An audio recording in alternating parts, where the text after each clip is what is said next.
My name's Antonia. My daughter Isabel was diagnosed with JIA in June of 2019.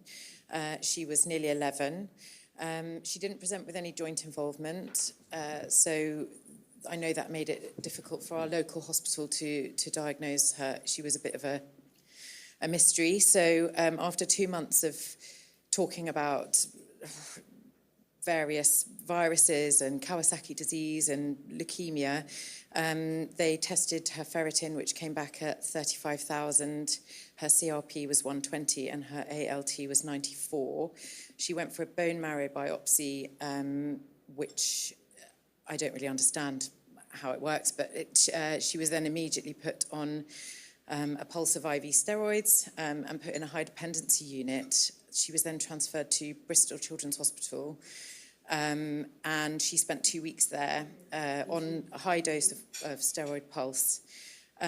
She left there after 2 weeks, and on returning home, she went back to school.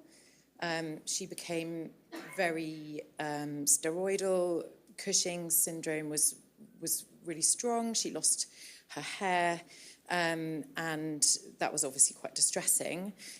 We then put her on a weaning dose of steroids because we were hoping that it would be a one-off episode, but by August her ALT levels were creeping up again. She was incredibly itchy, and I know you've just touched on that, Rashmi, but and when I say itchy, she was suicidal with the itch, with the rash. It was all over her body. It was absolutely terrible. She was then put on to tocilizumab. She had a fortnightly pulse of that, and then we went on to weekly injections.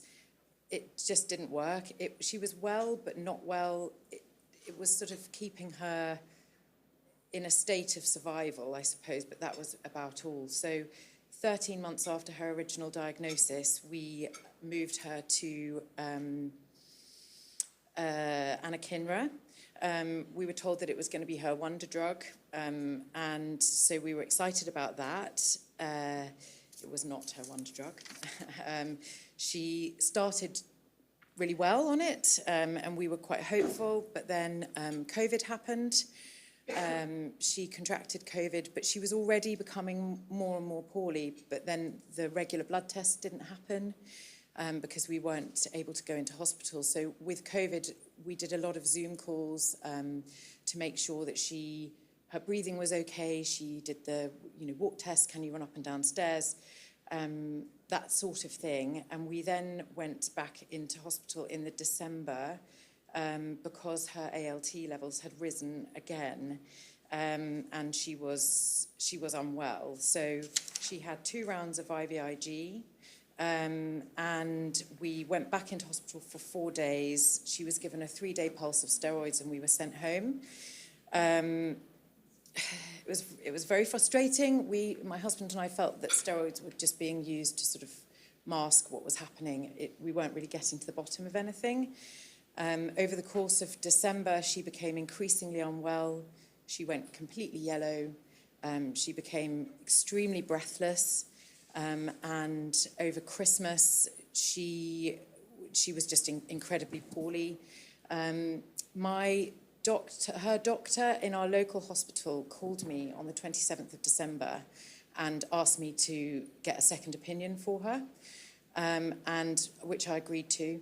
And the doctor in Devon contacted Professor Ramanam, who I know you all know. He had seen her a couple of times over the course of her previous diagnosis, but wasn't her doctor. He looked over her files and agreed to take her on. She was admitted to hospital on the 29th of December. Her ALT was 1,783. Her ferritin was 430 and her CRP was 2. So we went back to Bristol, and when she was hooked up to all of the observation machines, it became apparent that her oxygen saturates were very low. It was 87%.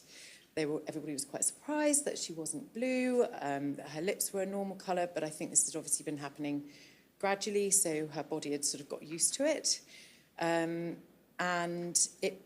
We were then told that the anakinra was basically poisoning her liver, and after much testing had probably caused ILD as well.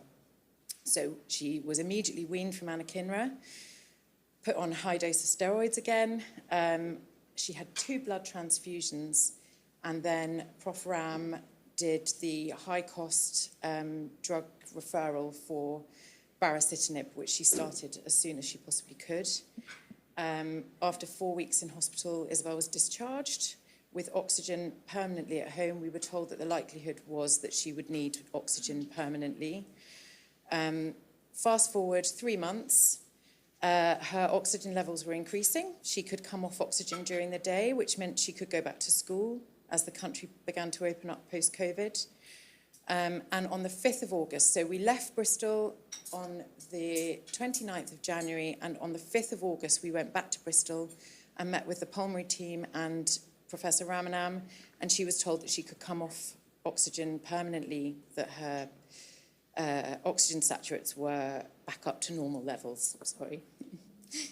In the 4 years since that happened, she's living a normal life.